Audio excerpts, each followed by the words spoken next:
about Michael Saylor today. All right, folks. So today is a special podcast. We got a special guest for you here today. I would say this is the first time we got a billionaire in the vault, Michael Saylor. For some of you guys that don't know his story, I'll kind of set him up and then we'll get right in. Get your pens ready. Get your papers ready. Get your mind ready. It's about to go for a workout the next 2 hours. I promise you. And for some of you guys that maybe still have doubts of cryptocurrency or maybe even Bitcoin, this man may change your mind. Here's why. MIT grad. He is the CEO and founder of MicroStrategy, nearly 2,000 employees. They started in 89, went public in 98, over 40 patents. If you own one Bitcoin today, a Bitcoin as of right now is worth $44,512. If you own 10, that's $440,000.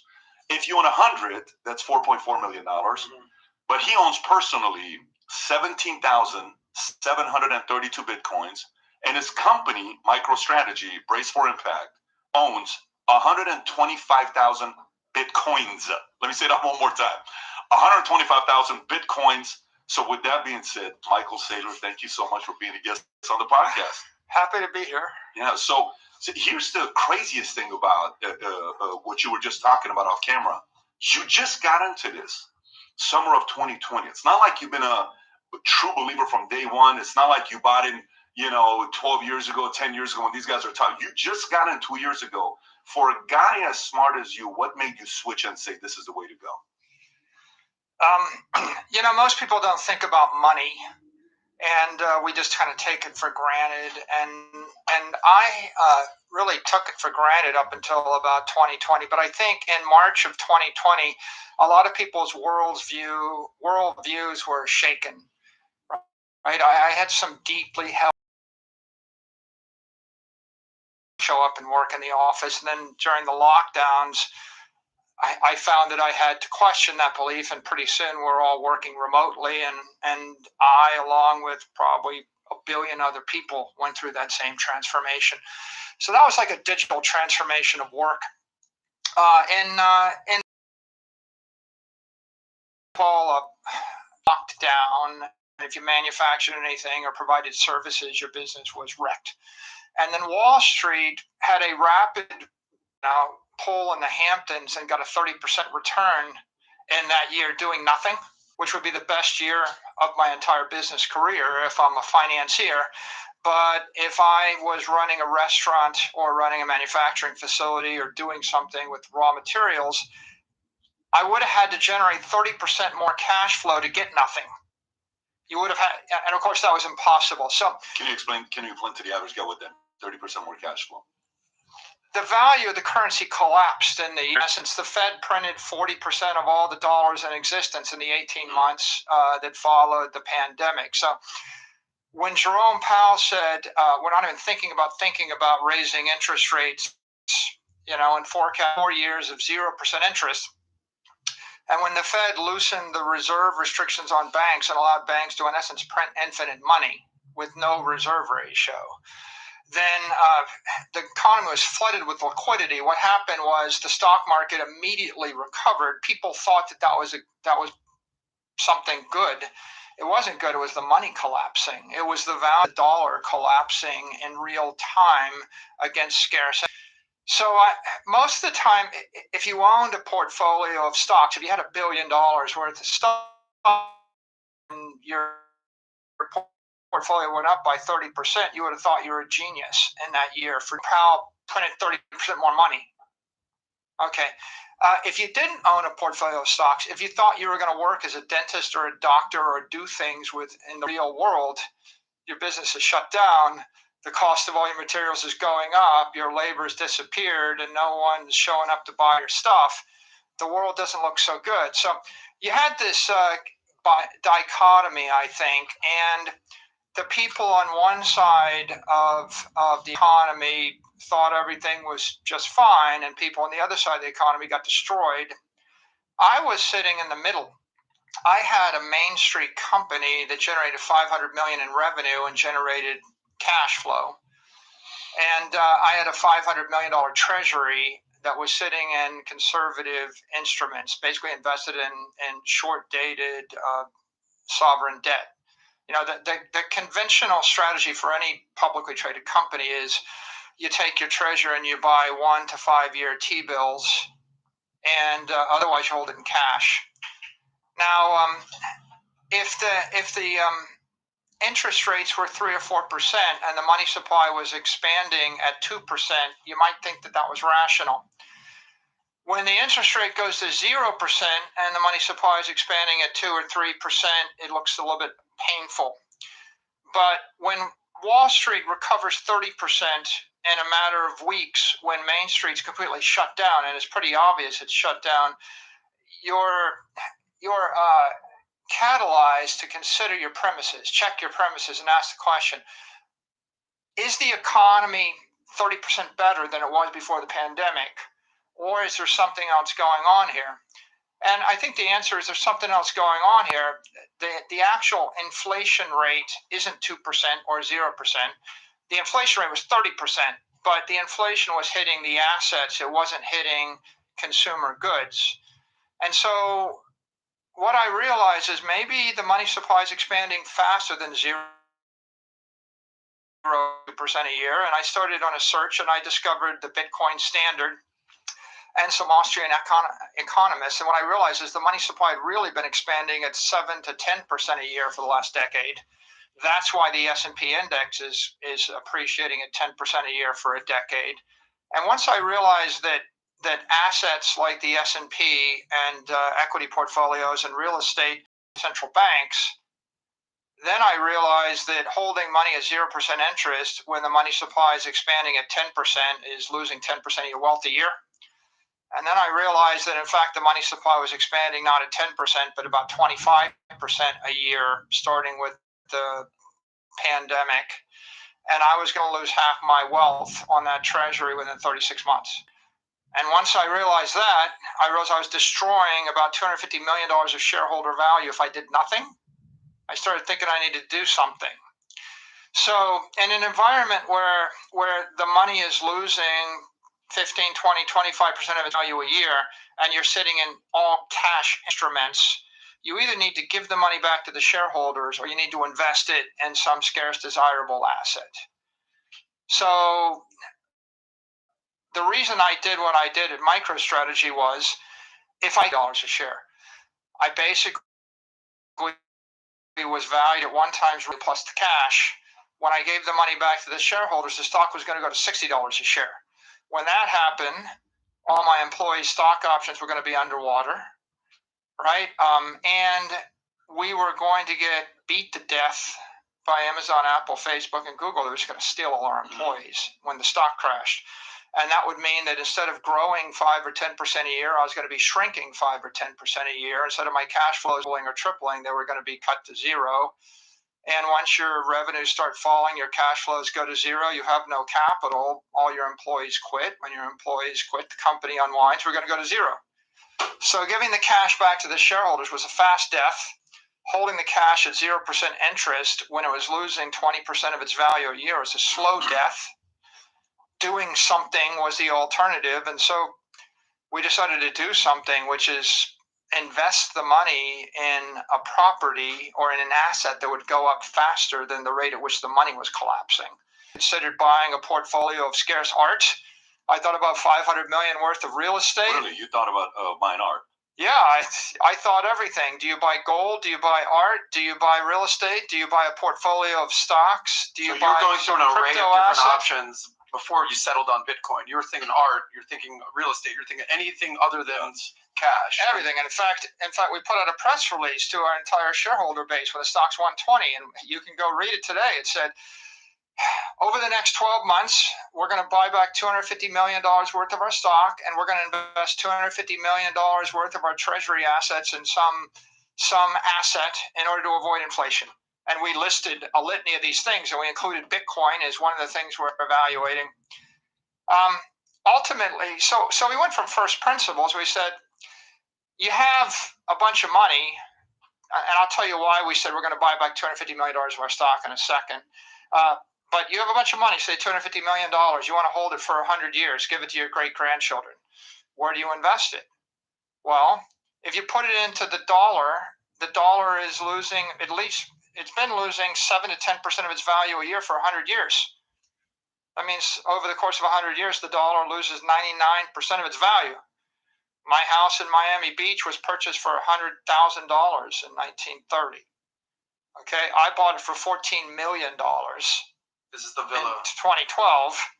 Today, you know, yeah. So 100,000 to 50 million in less than 100 years. That's not the house getting more valuable. That's the currency getting less valuable. So that means the 200 million 100 years from now is nothing. $2 million.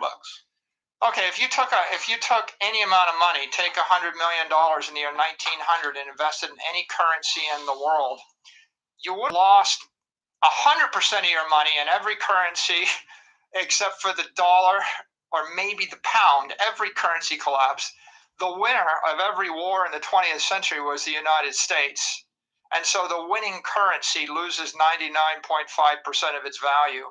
Everybody else, you lose everything.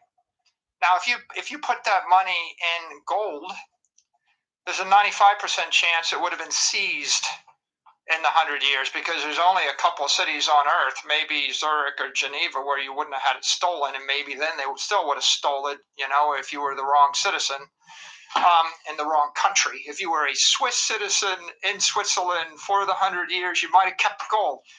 But, you know, Churchill seized the gold. Roosevelt seized the gold. If you'd lived in Germany, you would have had your gold seized multiple times. In Japan, they lost it 2 or 3 times. In Russia, you know, count the number of times. So there's nowhere on Earth where you could have kept your gold. And now you're stuck with, okay, well, what do you invest in? Land? Take $100 million worth of money and buy land in Florida. Tax bill's $2 million a year. If you buy plus the your maintenance property, of the land. Right? Yeah, plus the maintenance. So if you want to move money through time, how do you do it? You can't do it with currency. The money is broken. The money was always broken. It's been broken for 100 years, losing 7 to 10% of its value. But in hyperinflating economies like Venezuela, Argentina, fill in the blank, the money loses 20, 30, 40% of its value a year, sometimes 80% of its value a year. In that case, you can't even carry money for a decade. You might not be able to hold money for a year in those economies. The Russian ruble has lost 35% of its value in the past few weeks. Right? That's how fast it collapses. So fundamentally, we have this issue. I want to move money through time. I have a 100-year time frame. I'm an institution. The whole point is an institution is supposed to go on, right? And so how do you do it? No currency will work. Can you use gold? Well, gold as money is the best idea humanity had for like 5,000 years, but it's not a perfected idea. The problem with gold is gold miners produce 2% more gold a year. Okay, that's no better than 2% of your property a year in a property tax. The half-life of gold, therefore, becomes about 30 years. You divide 2% into 70. In 35 years, your money's cut in half. Hold it for 100 years, it's cut in half 3 times. The second problem is it'll be stolen by a criminal or a politician that disagrees with you. And the third problem with it is that gold is a property you have to put in a vault. And if you have to put in a vault, then the counterparty, the bank, is able to hypothecate it and rehypothecate it, which means they basically sell 100 ounces of gold paper for every ounce of gold you hold, and they keep shorting it naked, and they hold the price down and manipulate the price. You can't hold your own gold. So when Sihle and Leroux find love, the battle lines are drawn in a conflict that'll destroy their families. What happens when love and war intertwine?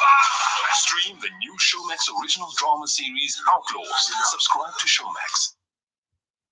So ultimately, the problem with gold is holding money in gold over the course of 100 years is going to lose 85 to 90% of your wealth under the best of case. The other problem is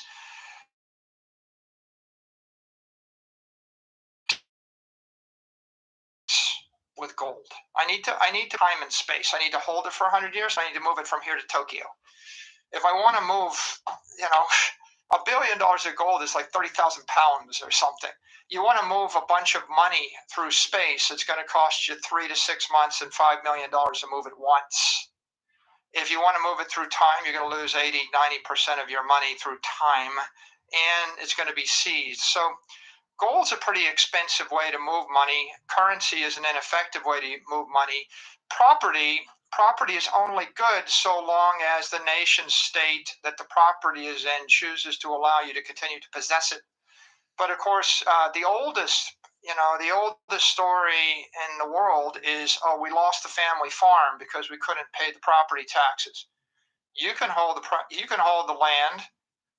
Buy 10,000 acres of land, someone moves in and sets up shop next to you, they incorporate a city, then they bring 50 people in the city, then they make themselves mayor, then they pass a property tax, then they annex your farm, then they give away free money to anybody that wants free housing in the city, then they double your property tax, so you can't pay your property tax, then they seize the property because you can't pay the property tax. So ultimately, property is not a very effective way to hold money for a long period of time, and you can't move money through space. So this is a problem. I started going down this rabbit hole of thinking about what is money when I realized that I was in essence going to lose my company, right, and destroy the livelihoods of all my employees and waste 30 years of my life. And so when I started thinking about it, and it's helpful when Jerome Powell says, when I've been thinking about raising interest rates, your strategy of investing in bonds is broken. When I started thinking about it, what I realized is money is energy. Money is economic energy, socio-political energy. Currency is a medium through which the energy moves. If you wish to hold energy and transport energy, you need a technology. We're not using gold anymore. When we use gold, as I pointed out, it's expensive and it's cumbersome. Currencies don't work. The U.S. dollar is the strongest currency in the world, but it's losing 15 to 20% of its value a year. The peso is losing 40 to 50% of its value a year. The bolivar is losing 100%, 95, 98% of its value a year. So once you start thinking about it that way, you start thinking, well, what's a better way to store economic energy through time? And you realize that the currencies don't work, gold doesn't work. So what is money? Well, money in the last 30 years became the S&P index. You buy a diversified portfolio of companies, of stocks, which is a little bit better because maybe you're getting bled 2% a year by the management team, but the company's making money, and so maybe you can hold value. It turns out that the money's losing about 10% of its value a year, and the S&P index is going up about 10% a year. And you look at that for 100 years, and there's a very interesting correlation there. A diversified portfolio of assets is tracking the money supply. Okay, interesting. What's the problem with that? Well, the problem with holding stocks as a store of value is if the stock goes up by a factor of 10, there's a management team that has a fiduciary obligation to issue more stock. There's a temptation to issue stock.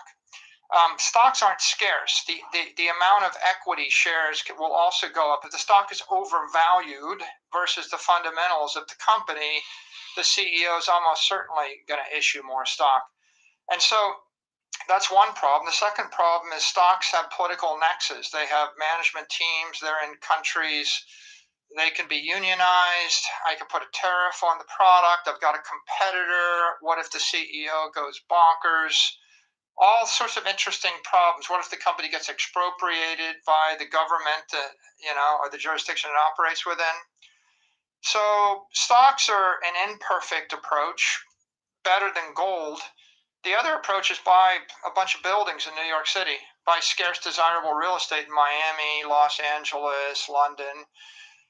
That's an interesting idea, and the best idea in the 20th century, if you're going to try to either create wealth or hold your wealth. If you want to hold your wealth, you buy $1 billion worth of property.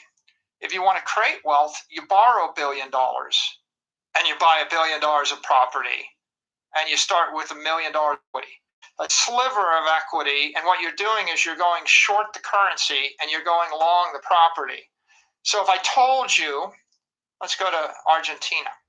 If I told you in Argentina the peso is going to go from 1 peso to the dollar, to 5 pesos to the dollar, to 10 pesos to the dollar, to 20 pesos to the dollar, to 40, to 80, to 100.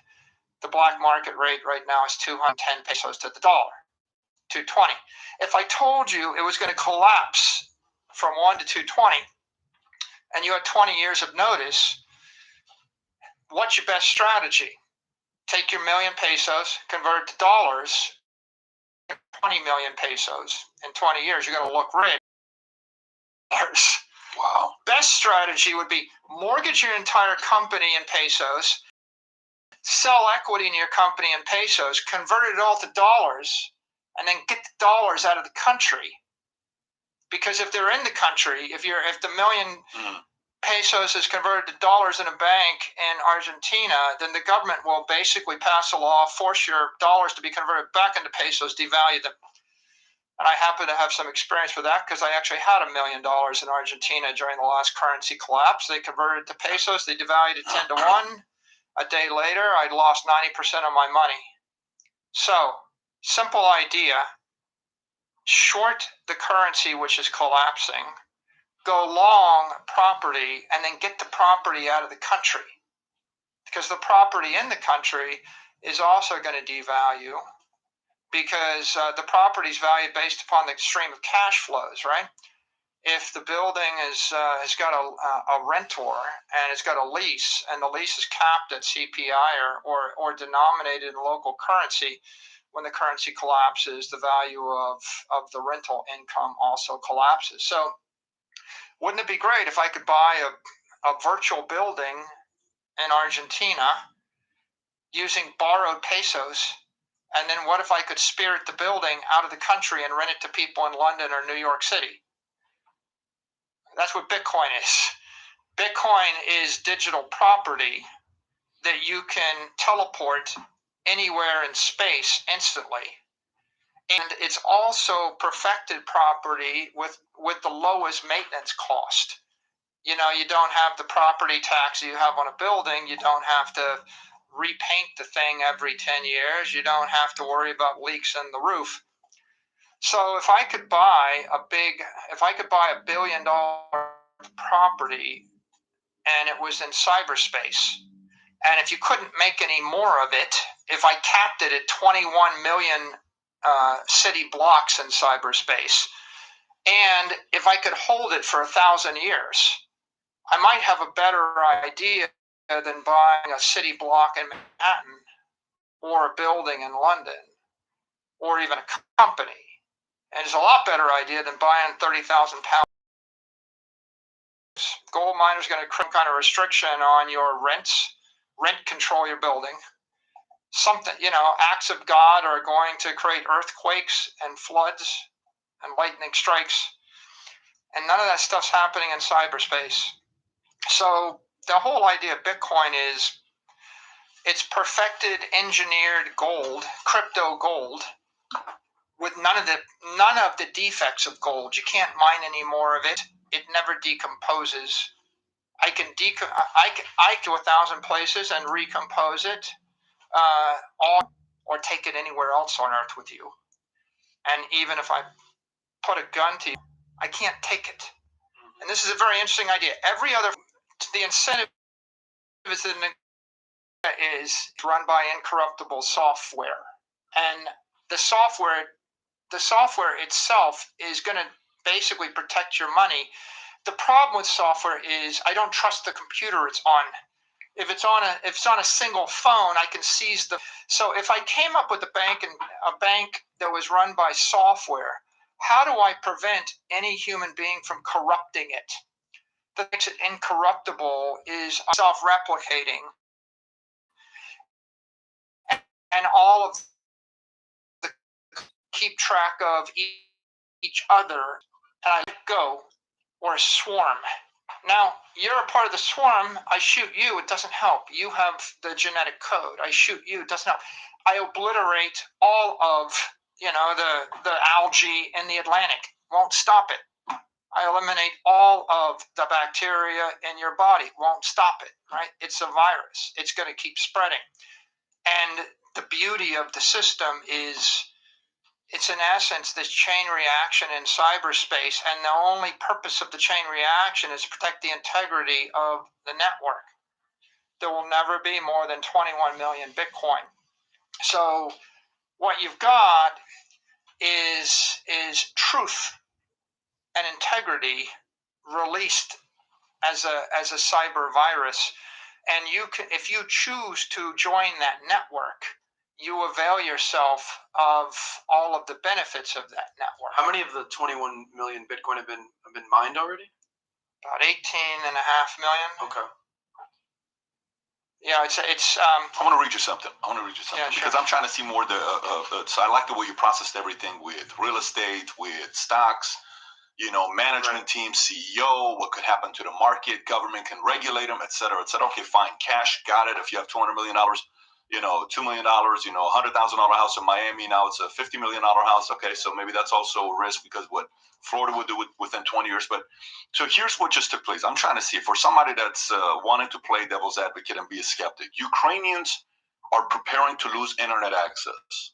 Okay, this is Crypto Briefing article. Per Forbes, in Ukraine, apps that permit basic services like communication and mapping without internet offline functionality and are common when civil conditions deteriorate amid war. Government crackdown and similar surges in such downloads occurred in 2019 with Hong Kong protests, right? While there has been an influx of cryptocurrency donations to the country, amidst its invasion, cryptocurrency usage is generally impossible without internet connection. Lost power, and Forbes sources indicated their expectation that Ukraine could lose power and internet connectivity on a more widespread basis. This is where I'm going with this. So, COVID takes place. Whatever you agree with it, there's a lot of different stories. It's a virus. It came from this lab. It came from this. We don't know it because we haven't done the investigation. We still don't know. The tribunal said, we got to do real investigation. But there was a community that says, look, China's known for investing most of their money in the military. They got the nuclear weapons. We all know they're very powerful. We had a biowarfare the last 30 months. If we did, we experienced a glimpse of it, what it would look like. How would that affect Bitcoin and cryptocurrency? Bitcoin is a nuclear-hardened protocol. It's pretty much the most robust, resilient thing the human race has yet to invent. For example, it's running on tens of thousands of nodes. You can't even identify the nodes, and there's an identical copy of the Bitcoin ledger on every one of them.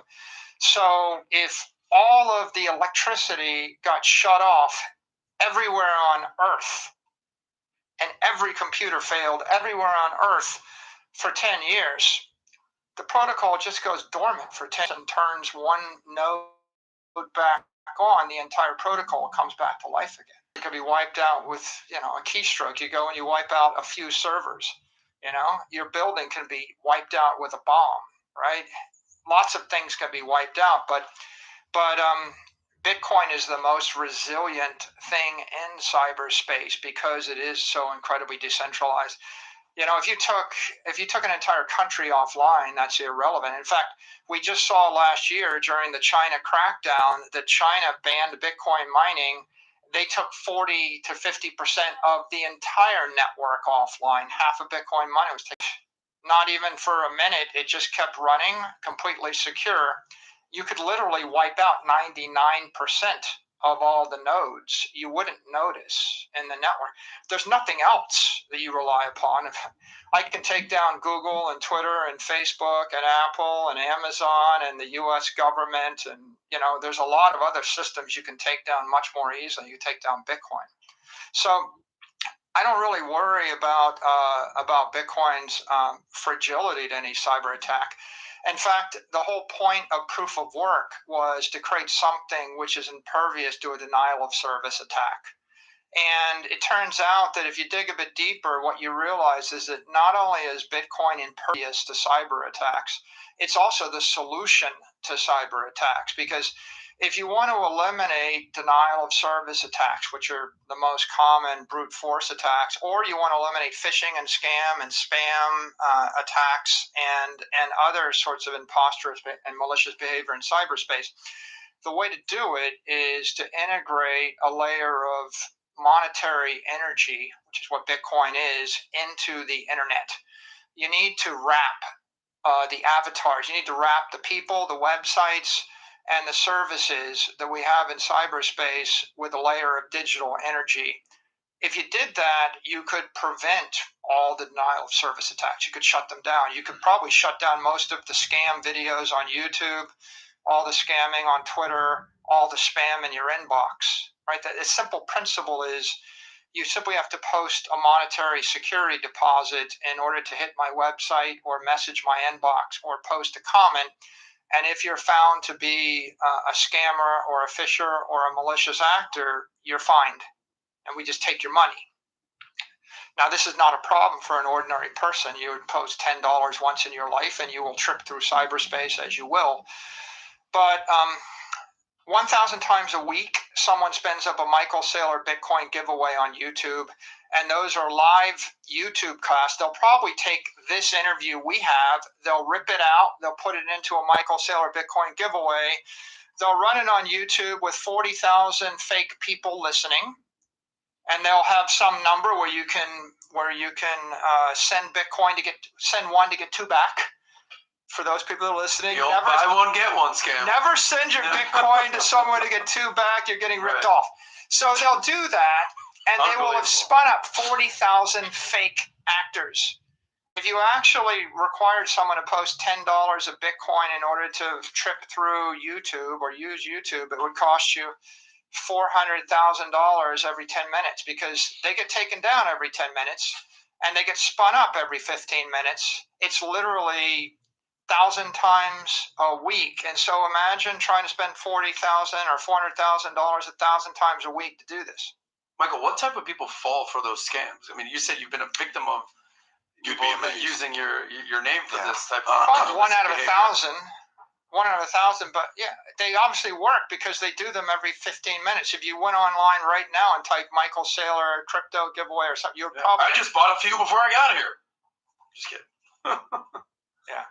Yeah. So Bitcoin it's digital energy, right? This is a big idea. We've encrypted money, right? It's such a huge idea. Since most people don't know what money is, it doesn't occur to them that money is energy. Since they don't understand what money is, they don't really understand that money's defective, that the energy is bleeding out of their currency. And by the way, if money is energy, the energy finds its way into a currency. It also finds its way into stocks and into bonds and into property. They're all bleeding energy over time or over space. And if you're an engineer and you understand that a well-engineered system is a system that allows you to move energy through time and space with no power loss, no impedance, superconducting, which is that we call that it's an adiabatic system or a thermodynamically sound system. If you're an engineer, you totally get it when you're designing a pneumatic system, electrical system, even a heating system in a house or a swimming pool. If the water drained out of your swimming pool wouldn't work so well, right? If your bathtub, drained out, doesn't work so well. So engineers understand this, but economists don't really think of money as energy, and so it doesn't occur to them that the energy is bleeding out of the systems. Once you figure that out, you realize that Bitcoin is truly brilliant, because what they've done is they've created a thermodynamically sound monetary network that allows you to store any amount of energy for any period of time and move it at essentially no cost anywhere in space as frequently as you want. Pat, have you ever? And it's lossless. He's saying lossless. Yeah, that's a key word. You've heard that money is a tool, money enables. I've never really heard money being used as energy. Is this something that you've heard before? Where the energy thing? Listen, I mean, it makes sense, though. It totally makes sense on what he's saying, the way he's describing it. For me, when I'm listening to him speak, all I'm thinking about, and I hope the audience is doing this as well, is how this man processes issues. Mm-hmm. I mean, as an investor, everything he went through was common sense. Nothing that he went through on how he came to the processing of why he wants to do this is now you can sit there and disagree, and you can say, I disagree with him. I'm going to go this way. I'm going to go that way, which is totally fine. But I'm just listening to the way he's processing issues. Tyler, can you pull up that story, what happened with Canada? Because for me, one of the things I'm watching, Michael, very closely right now is the following. All I watch is, I got 4 kids. I watch the kids on how they handle a crisis. I watch kids how they handle a loss. I watch kids how they handle a breakup, how they handle a rejection, how they handle a bullying, how they handle all that stuff, because that's how we're learning about the personality of the individual. And maybe there's an opportunity there to coach and walk the kid through what he's going through. I also watch what's going on with crisis, how the market reacts to crisis. You said a few different things. You said, what COVID did to me is it made me question a few things. One of them was working remotely. It's one of the things you talked about, right? The other one was, this and this and that. Some of the things that, I was looking at was, number one, we've been told, when I went and started working on Morgan Stanley Dean with her day before 9/11, even when I was in the Army, everybody would say, buy a Roth IRA and diversify, okay? Diversification. That's a concept we've heard for a long time. Inflation increases gold. Whenever the U.S. dollar has been printed in the last 18 months, gold's going to go up. We didn't see that cause and effect. We didn't see the cause and effect with that taking place. What are your thoughts with some of these things where the traditional, conventional way of things have been questioned based on the last 18, 24 months? Inflation and diversification are both bromides. There are these simplistic terms that people toss around, but no one really thinks very deeply about them in my experience. Let's start with inflation. Inflation is not 2%. Inflation is not the CPI. It's not 7.5%. Inflation, properly understood, is simply the rate at which the price of anything appreciates in the currency, which is the frame of reference, which means that you can calculate an inflation rate for a Picasso painting, which is different than a building in New York, which is different than a bond, which is different than a market basket of goods and services that you wish to buy, which is different than the market basket of goods and services I want to sell you. So what's the real inflation rate? It's a vector. Right? It's not a scalar. A scalar is like 2%.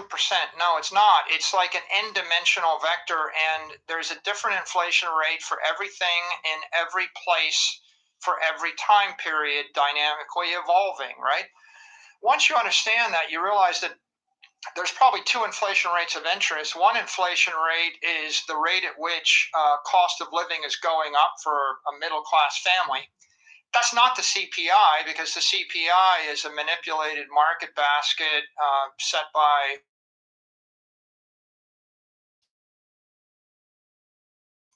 that is engineered to go up in price very fast. Most average people find that their inflation rate is higher than the CPI. And if, for example, we don't include the cost of buying a home in the CPI, even though it stands to reason that just about any reasonable person would want to buy a house at some point in their life. So you can calculate a consumer inflation rate, which is different than CPI, but you can also calculate an asset inflation rate. That's the cost of getting rich or staying rich. If you want to be wealthy, it's not good enough to keep up with CPI. You have to actually keep up with the rate at which assets are appreciating, right? The cost of housing went up 18.8% year over year. That's Case-Shiller, according to the Case-Shiller index, right? That's another. That's a common asset. But if you look at the S&P index, which is a market basket of desirable companies, that gives you a surrogate for a monetary inflation rate. The monetary inflation rate's been running 7 to 10% a year in the U.S. at the same time that the CPI has been running 1%. If you understood that, you understand that your cost of capital is more like 10%, which meant that any investment you made that didn't yield 10% was making you poorer. You were losing wealth. You were, any business person understands that. I couldn't get you to accept a 2% ROI on an investment. So if you understand vector, then you start to realize that the inflation rate in Miami Beach is different than it is in Kansas City. And you understand that the inflation rate, if you want to stay wealthy, is much higher. The inflation rate in 2020 was about 25% for assets. The inflation rate for bonds was at one point higher. right? You could have bought a bond for $1 million that yielded $50,000 in interest a decade ago.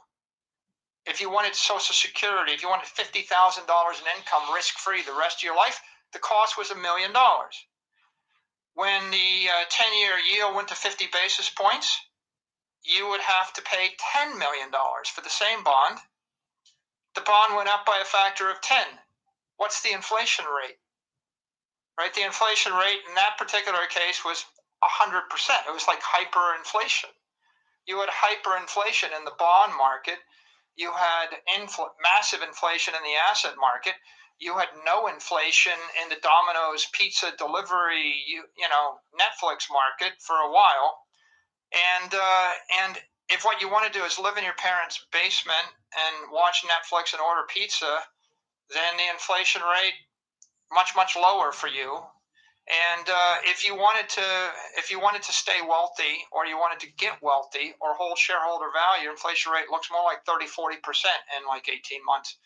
So once you understand inflation is a vector, then you stop paying attention to just one cherry-picked number, because what you realize is I can manufacture any inflation rate you want simply by adjusting the market basket of products and services. And by definition, if I never include assets in the market basket of desirable goods, then you will always ignore asset inflation, which is the most pernicious inflation. So we have had hyperinflation since 1971, but the inflation has manifested itself in the assets. And here's the pernicious thing about it. I've literally brainwashed you into thinking that asset inflation isn't a bad thing, it's a good thing, and it isn't inflation at all. It's actually investment gain, right? So that's when I convince you that a bad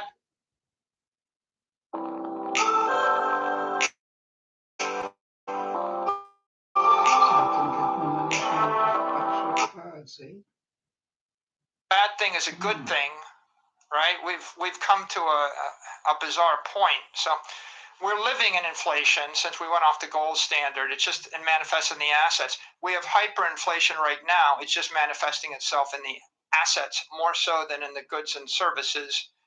Now, if you go to diversification, it's another bromide, another silliness.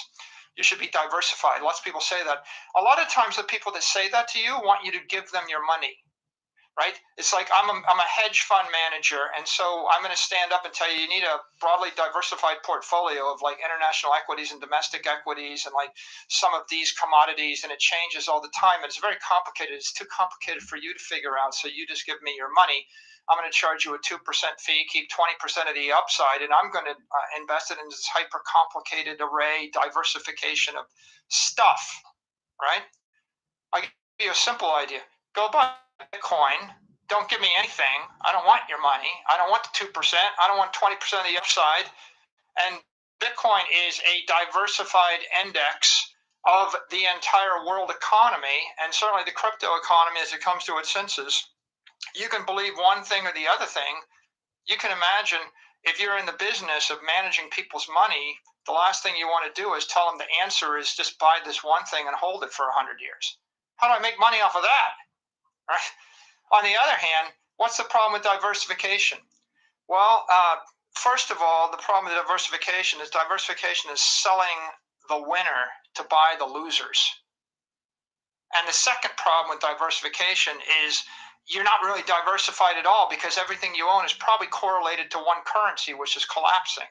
So let's deal with them one at a time. If you own Apple stock in the year 2010, a mutual fund manager or a hedge fund manager would tell you he's going to diversify you, because when Apple stock doubles, he's going to sell some of it so he can buy some HP or some Dell or some other IBM or some other computer company. And when Apple doubles again, he's going to sell some more to keep you diversified in the computer sector, because he wouldn't want you to have too much exposure to Apple. The problem with that is that at one point, Apple became 150% of all the profit in the entire mobile phone industry.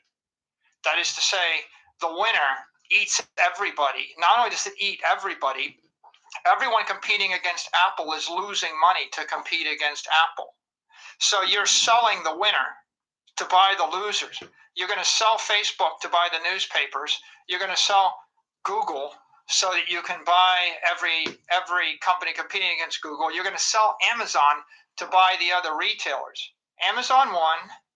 Walmart almost kept up. 15,000 retailers lost. Right? And why is that? Well, it should be pretty obvious why it is right now. When you have a dominant digital monopoly, the digital monopoly eats everything else, and Apple computers, you can buy one company in Venezuela or the entire index of Venezuela, buy one bond in Venezuela or all the Venezuelan bonds. Give me a diversification strategy which is going to actually keep you from. They're all correlated, you see? It's like you're shuffling deck chairs on the Titanic. The ship is sinking. You're shuffling these deck chairs. The fundamental elephant in the room here is when the currency collapses, right?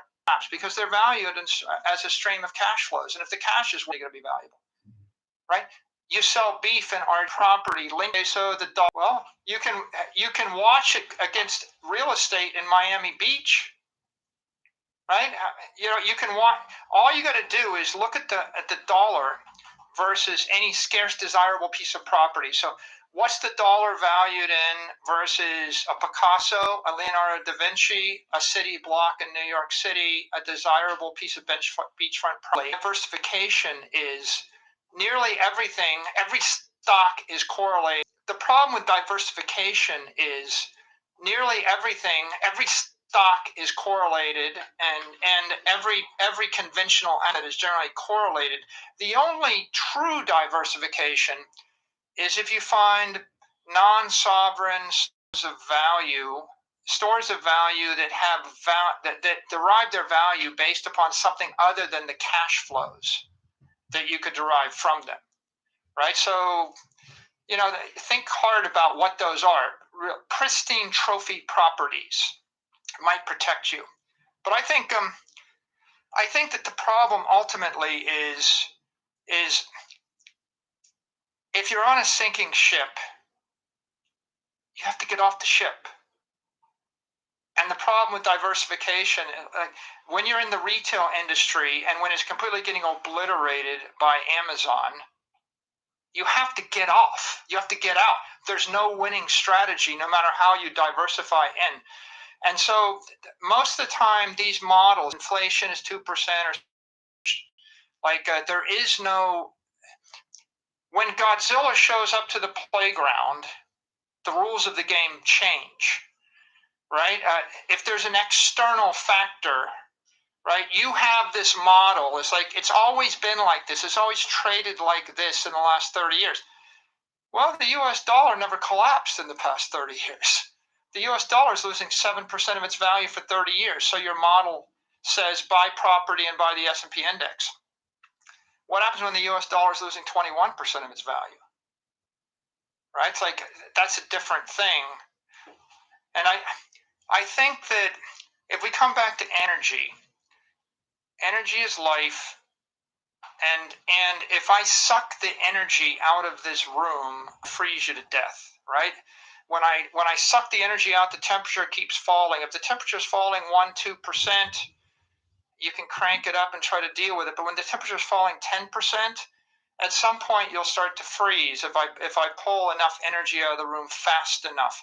And at that point, you have to entertain a new notion, an oxygen mask, put on a coat. You got to exit the room eventually.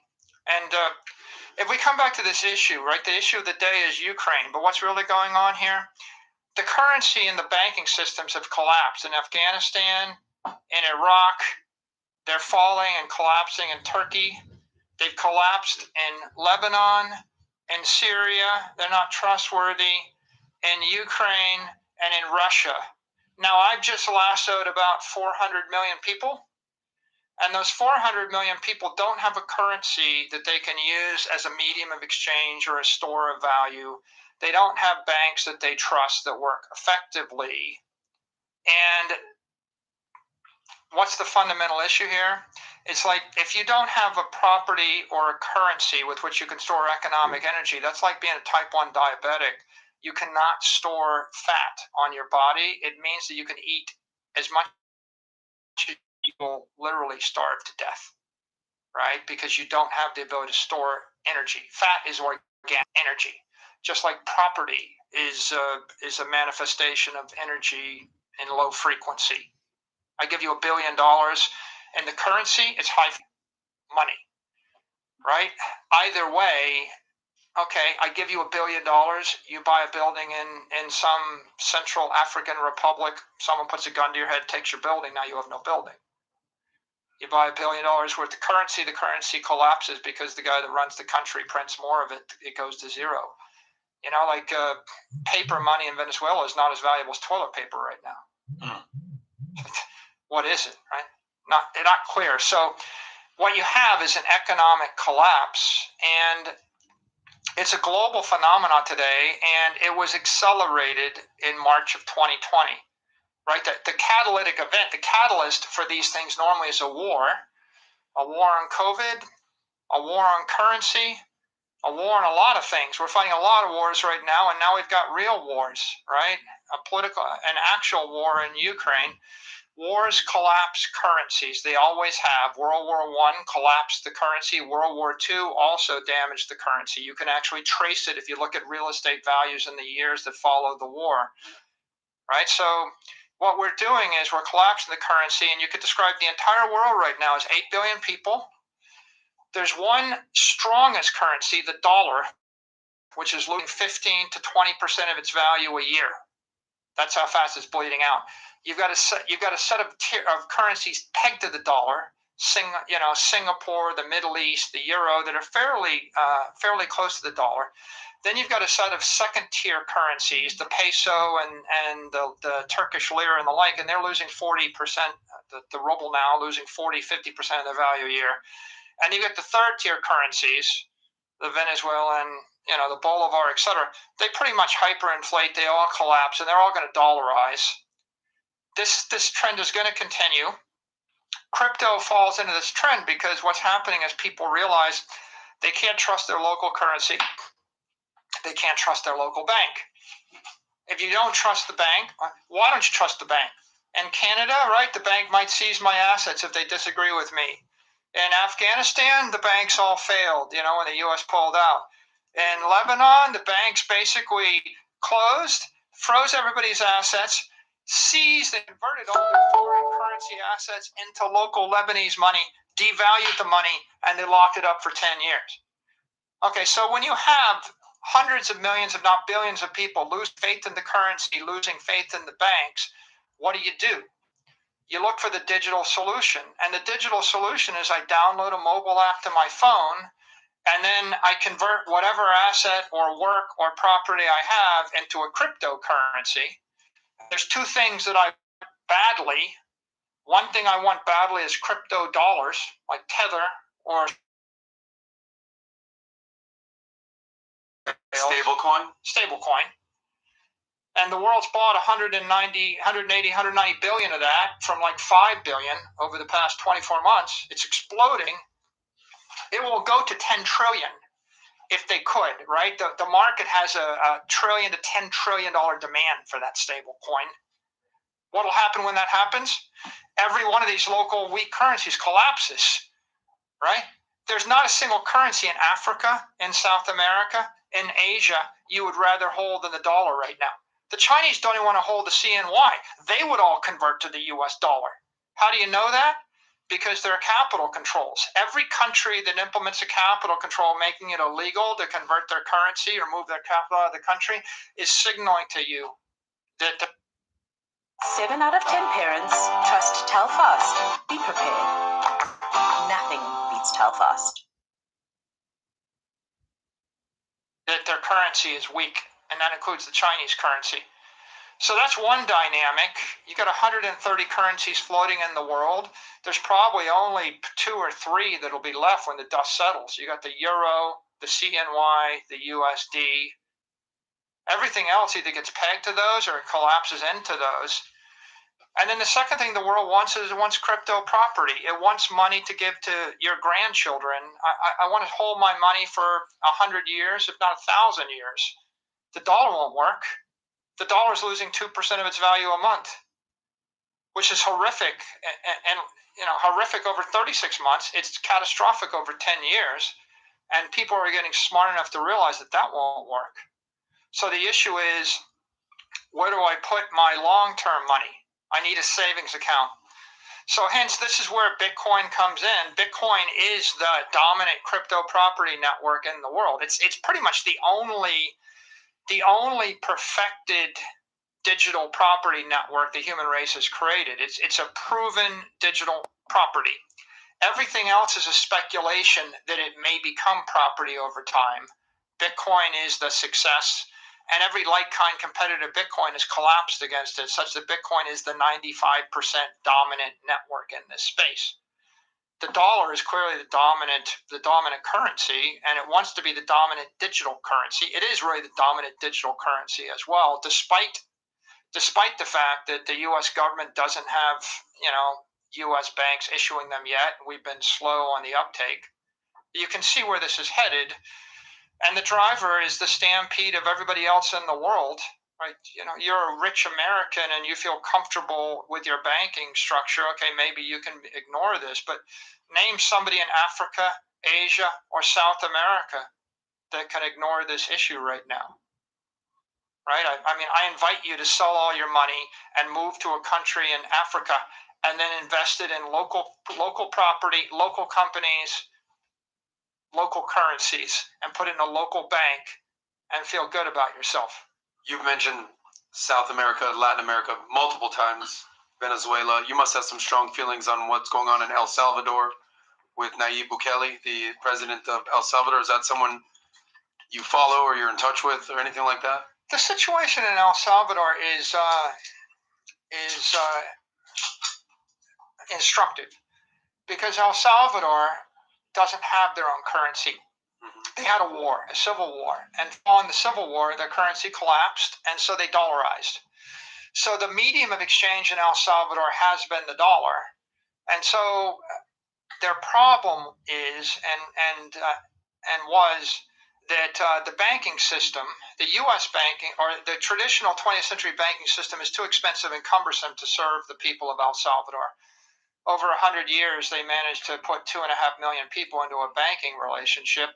Over 3 weeks, they rolled out digital assets than they accomplished in 300 years.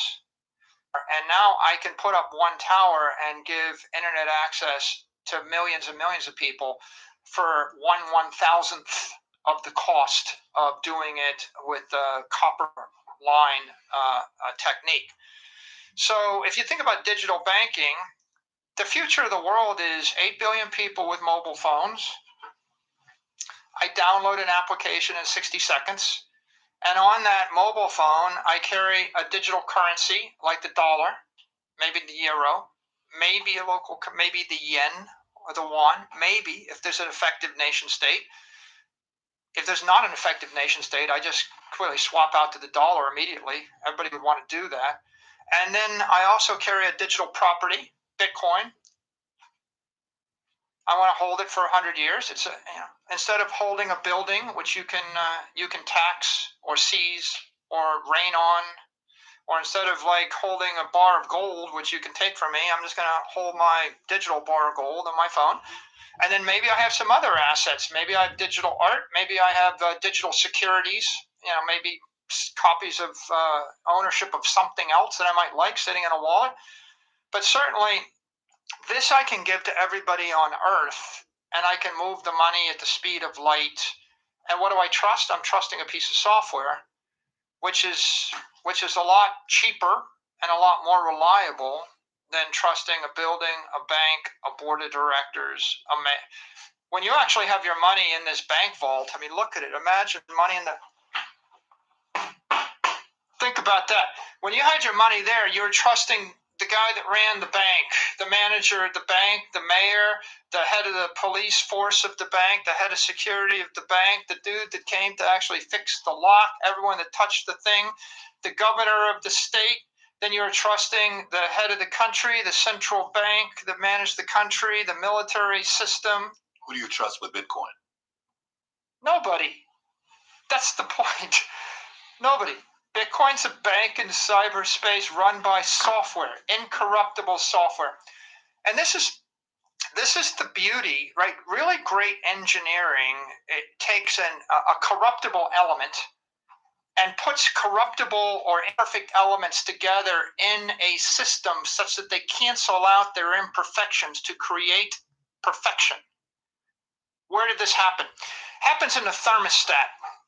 In a thermostat, I have a strata or a metal, and the metal contracts when it gets cold and expands when it gets hot. Okay, now I tell you, build something which doesn't contract and expand when it gets cold and it gets hot. You're an engineer. How do you do it?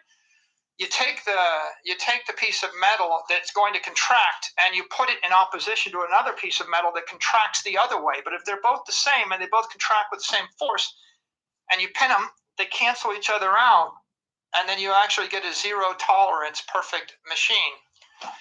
That's how John Harrison created a perfected clock. He basically used that insight that imperfect elements can create a perfect mechanism in a clock. That clock was used to calculate longitude on the ocean.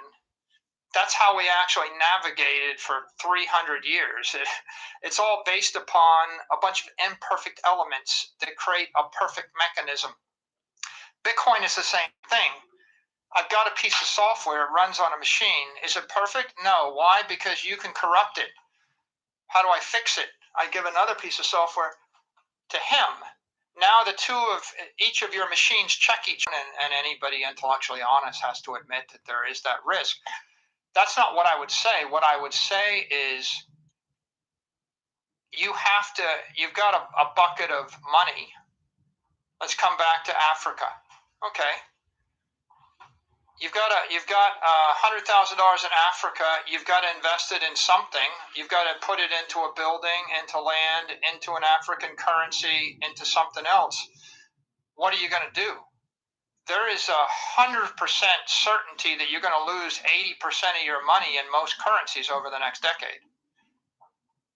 There's 100% certainty you're going to lose 95% of your wealth over 30 years in just about every currency. And so you have to work through each of these issues and say, what's the cost of doing nothing? What's the cost of not taking a risk? What's the risk-free rate? Well, the risk-free rate is the monetary inflation rate. So the price that you pay to not do something is the rate at which the money is collapsing. If you were a Russian, they just lost 35% of their wealth by not doing anything in the matter of weeks. So in this particular case, you just have to look at the array of options.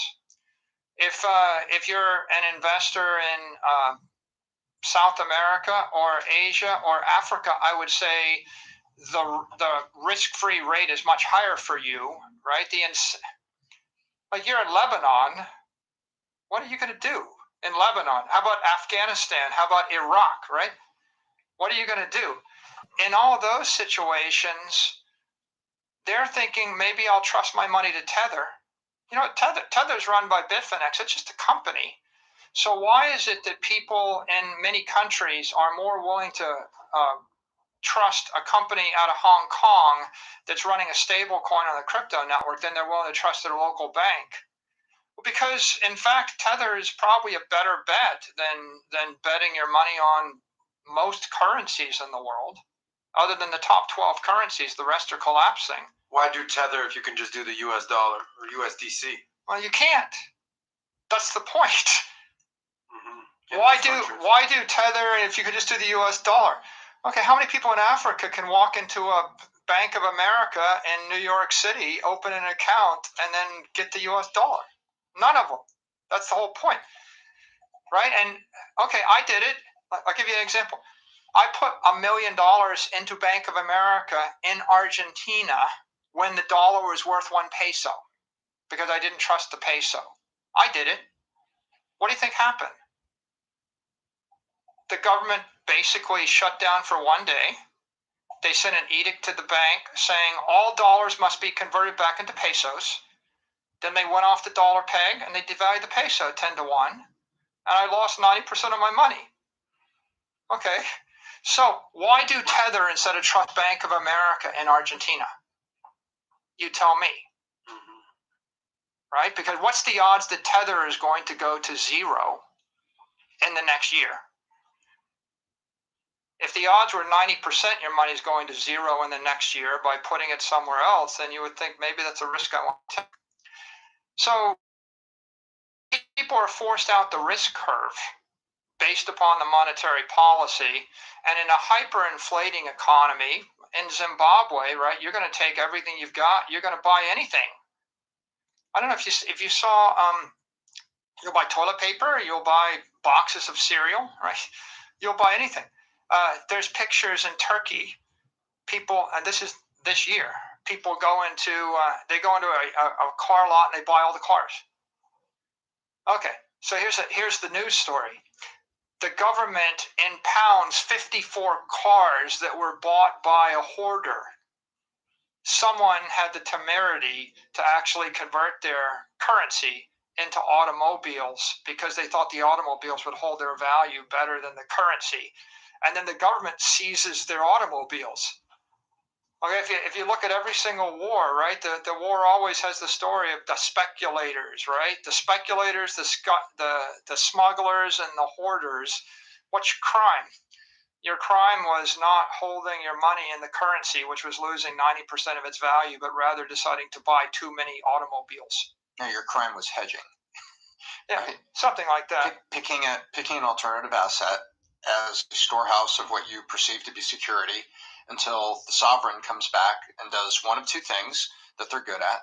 Sovereigns know that debt, long term, there's the Jubilee theory, and also inflate your way out. It says, or seize and force conversion, which basically feeds right back into inflate your way out. Eventually, that all these countries will just inflate their way out, and the currencies collapse, and that's why they're all collapsing, right? That the currencies are weaker today than ever. I think that it's pretty obvious the dollar will also be printed to pay off the debt, and that will just manifest itself in the dollar continuing to lose value against scarce assets. It will gain value. It'll be stronger than the other currencies because they're just collapsing faster. So eventually we'll see a world where there's a dollar in the CNY, right? If you're not a very powerful empire, you can't maintain your currency. And that'll be the medium of exchange, and everything will be pegged to it or correlated to it. And then you're going to see monetary energy flowing out of weak property and weak assets into strong property.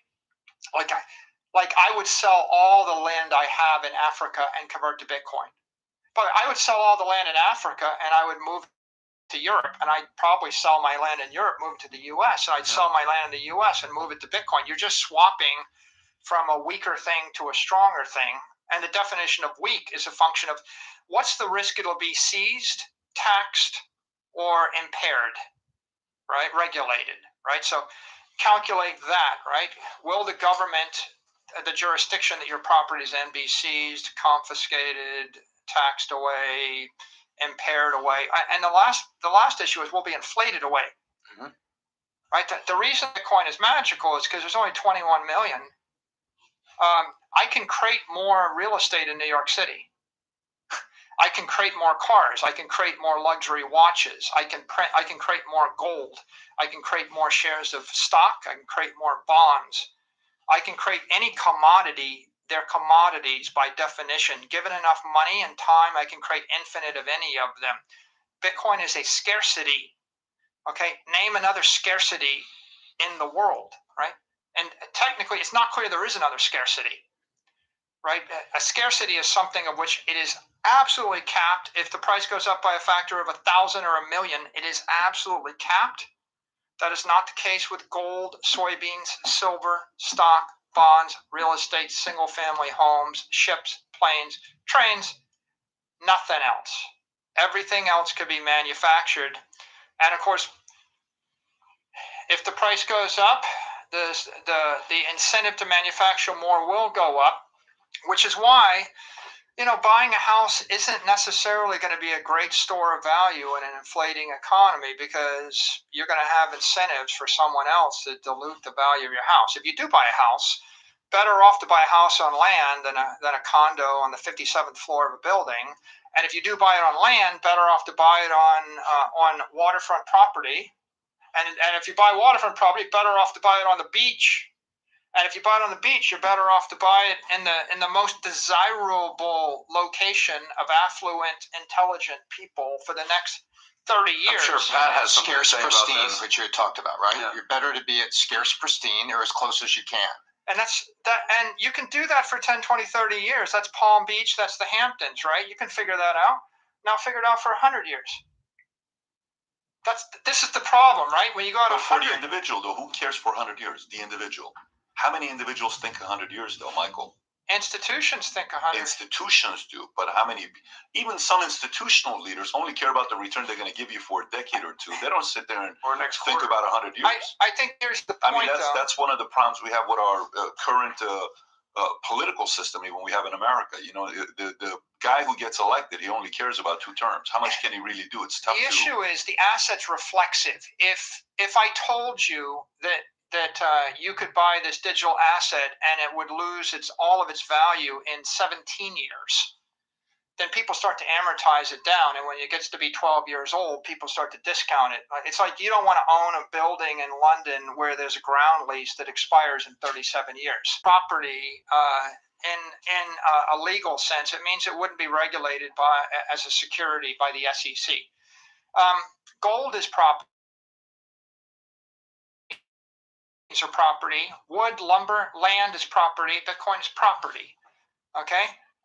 Did the SEC come out and officially state that it's not a security, it's officially a property? It's understood that Bitcoin is not regulated by the SEC. Bitcoin is property. It's the only thing we all agree on in the crypto marketplace, that Bitcoin is property. Securities are regulated by the SEC, and you can create a security. MicroStrategy, MSTR, is a security. Go read my 10K statement. It's 123 pages of disclosures that are legally required